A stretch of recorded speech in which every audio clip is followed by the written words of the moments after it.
शिद्रा साहब, अब जो इल्ज़ामात, एक तो डॉक्टर साहब तो कह रहे हैं फ्री एंड फेयर इलेक्शन कराएं ताकि आपके ऊपर से भी मलबा हटे और हकीकी जमहूरियत आ जाए इस मुल्क में और मसला हल हो।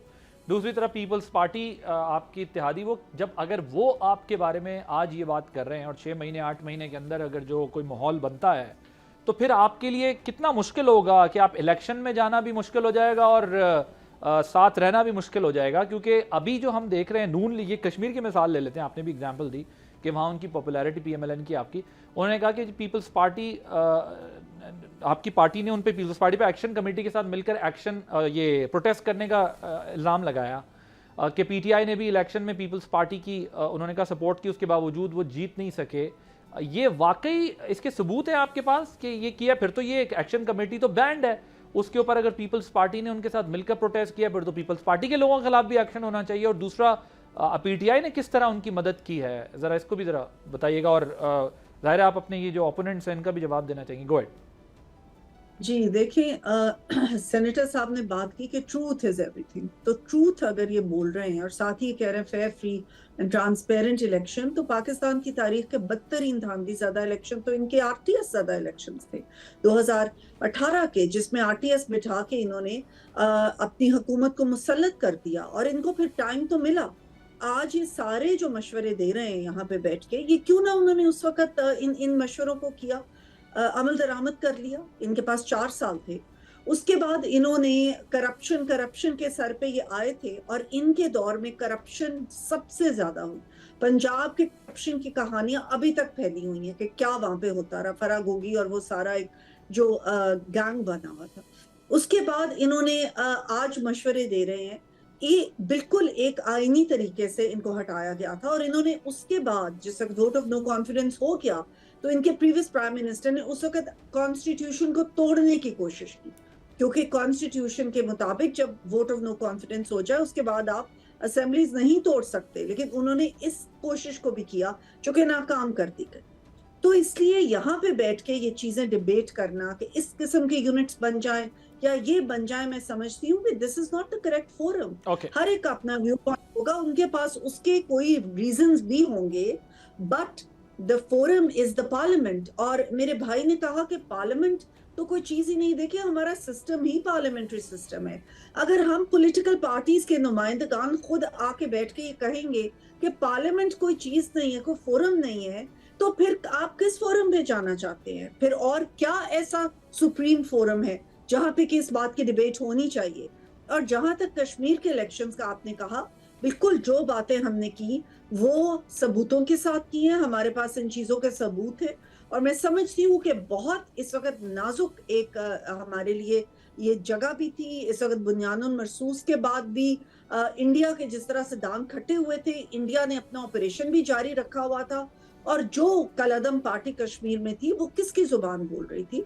वो पाकिस्तान मुखालिफ अगर बातें कर रहे थे तो वो किसके कहने पे कर रहे थे?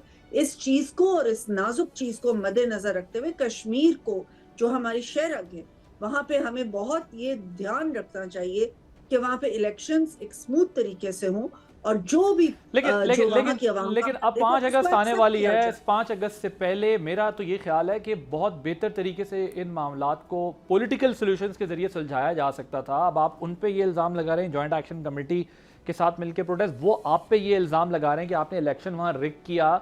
तो जो 5 अगस्त को हम सारे अभी इंडिया के आर्टिकल 350 और 35A के ऊपर बात करते आ रहे हैं इतने सालों से और इतनी तनकीद करते आ रहे हैं और ये सब बात करें, उससे पहले तो कम से कम ऐसा माहौल बना लेना चाहिए था कि इस प्रॉब्लम का कोई सोल्यूशन हो, ताकि आप बहुत अच्छे तरीके से अपना इंटरनेशनल कम्युनिटी को मैसेज कम्युनिकेट करते। लेकिन क्या जो बात रजा हारून साहब पार्लियामेंट की तरफ इशारा दे रहे थे, आपने उस पर, ठीक है वो उसका जवाब देंगे, लेकिन पार्लियामेंट या सियासी हुकूमतें इस मसले को सियासी हल निकालने में नाकाम नहीं हुई है? नहीं, बिल्कुल नाकाम नहीं हुई है। ये 5 अगस्त की जो है वो सारी पाकिस्तानी इस चीज को बिल्कुल मिलके इसकी मजम्मत करेंगे और ये करते भी हैं। ये तो हमारा एक बिल्कुल बुनियादी नुक्ता है कश्मीर के मामले में और इसमें मैं नहीं समझती कि कोई भी, हाँ, पॉलिटिकल पार्टीज आपस में बैठ के जरूर बातचीत करनी चाहिए, बातचीत करेंगे भी, लेकिन कुछ पार्टीज अगर ये समझती हैं कि उन्होंने पॉलिटिकल फोर्सेस के साथ बात नहीं करनी, जैसे कि पीटीआई है, तो वो तो इस प्रोसेस में से वैसे ही अपने आप को निकाल चुकी है ना। उन्होंने तो, इमरान खान ने तो कहा था कि बाजवा साहब जो है वो कौम के बाप है, तो वो तो बिल्कुल डिफरेंट एक उनका व्यू पॉइंट है ना। वो तो कहते हैं हमने बात ही इस्टेब्लिशमेंट के साथ करनी है, लेकिन मैं समझती हूँ कि पीपल्स पार्टी का एक जमहूरी बैकग्राउंड है, उनका बड़ा स्ट्रॉन्ग जमहूरियत के लिए उन्होंने कोशिशें की है, कुर्बानियां दी हैं, तो बिल्कुल उनके साथ हम बैठेंगे और उनके साथ मुज़ाकरात करके ही ये बातचीत करके ये मामला हल करेंगे। रजा हारून साहब, यही बात राना सनाउल्लाह साहब ने की है, डॉक्टर साहिबा भी यही बात कर रही हैं कि आखिरी मरहले में पीपल्स पार्टी नताइज को तस्लीम कर लेगी और सब कुछ नॉर्मल हो जाएगा, रावी चैन लिखेगा, पीपल्स पार्टी इन रिजल्ट्स को एक्सेप्ट कर लेगी और फिर राजा रानी जो है वो एक दूसरे के साथ खुशी खुशी ज़िंदगी गुजारने लग जाएंगे। ऐसा ही होगा या टिकटॉक पे आप लोग कायम रहेंगे? रजा हारून साहब के सिग्नल्स फ्रीज हो गए। हेलो जी रजा साहब, आपको, रजा भाई आप आवाज आ रही है आपको मेरी? हेलो रजा भाई, कैन यू हियर मी?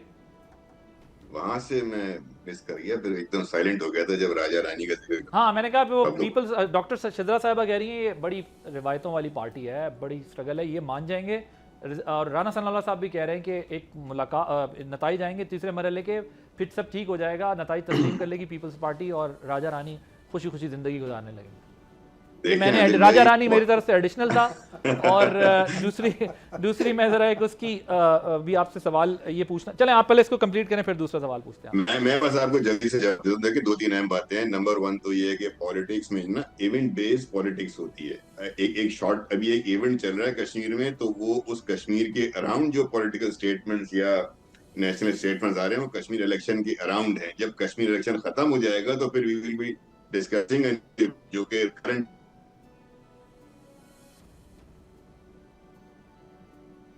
रजा भाई आपको रिकनेक्ट करने की कोशिश करते हैं, आपके और मेरा ख्याल है सिग्नल्स का काफी कुछ प्रॉब्लम बन रहा है। डॉक्टर साहब वो कह रहे हैं आप तो सिस्टम से ही बाहर हैं, आप क्या करेंगे? और आप खुद भी अभी कह रहे थे हमने क्या किया, तो अपने निजाम खुद ही गिर रहा है। इलेक्शन होने का 18 में आपने भी रिक किया था, बदतरीन रिक किया था। ये तो बहस हमारे यहाँ होती रहती है, लेकिन आगे मैं चाहता हूँ डॉक्टर साहब, पिछले तो बहस होती रहती है, लेकिन मुझे आप आगे समझाएं अब आपकी स्ट्रेटेजी क्या होगी? कि आप वही टिपिकल रिवायती पॉलिटिक्स जो करते आ रहे हैं ऑपोजिशन में वो करेंगे, या पीपल्स पार्टी या जिस तरह JUIF इस किस्म की पार्टीज जो अब गवर्नमेंट को निशाना बना रही हैं, अब उनके साथ किसी किस्म का कोई अलायंस बना के, क्योंकि politics is art of the possible. अब आप कैसे वो रास्ता निकालेंगे, आप पर भी, आप सिर्फ ये तो नहीं है कि देखिए मैं समझता हूँ इस वक्त पाकिस्तान जो है ना, उसको दोबारा मैं कह रहा हूँ, उसको पॉलिटिक्स से ज़्यादा उसको ये रियलाइजेशन होना चाहिए कि यहाँ पे जिस तरीके से, और जैसे अभी शिज़ा साहबा ने कहा है कि 2018 में हुआ था, आपको एक बात मैं दोबारा बता देता हूँ, ये जो पॉलिटिक्स रिग होती है चाहे जब मर्जी भी हो ना, इलेक्शंस जो या पॉलिटिक्स कह लें या इलेक्टर्स कह लें ना, सारी चीज़ें थे वो भी जब भी रिग होती है इट इज़ डन बाय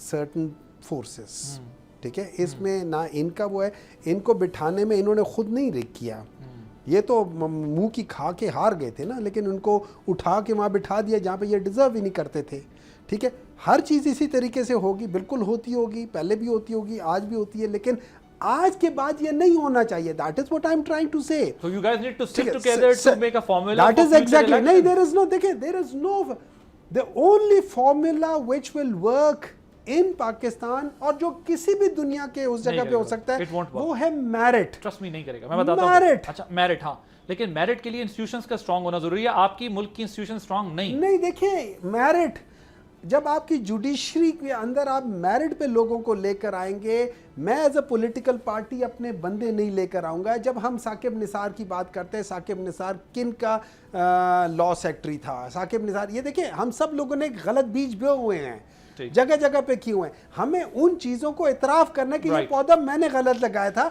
और वो उसने जाके आगे गलत ही फल देना है। पौधा लगाने के लिए आप सबको बैठना है ना। एग्जैक्टली, उसके लिए सबसे पहले ये जो आज हुकूमत है और या जो आज बिलावल भुट्टो साहब कह रहे हैं, सबसे पहले इनको अपने आप को उस चीज से डिसएसोसिएट करना है। अगर आप किसी गलत तरफ जा रहे हैं, आपको पहले वहां से अपने आप को डिसएसोसिएट करना है। वोट ऑफ नो कॉन्फिडेंस नहीं, वोट ऑफ नो कॉन्फिडेंस नहीं, आप हट जाएं, हट जाए, बस खत्म हो, कह के खत्म। ओके। उसके बाद दूसरा ये, इससे ज्यादा PMLN के लिए बेइज्जती नहीं है कि उनका अपना एक वजीर कह दे कि तुम लोग टोटल फेल हो गए हो। उनको चाहिए वो स्टेप बैक कर जाएं कि हम नहीं करते हुकूमत, ओके ठीक है। उसके बाद सारे के सारे political parties with their heads, not me और यू और something, with their heads should seat, ठीक है ना। और उसके बाद वो ये डिसाइड करे कि इस मुल्क के अंदर ट्रूथ होगा, रिकंसिलिएशन होगा, और हम सब ईमानदारी से ये कहेंगे यार मैं जीता मैं करूंगा, तुम जीते।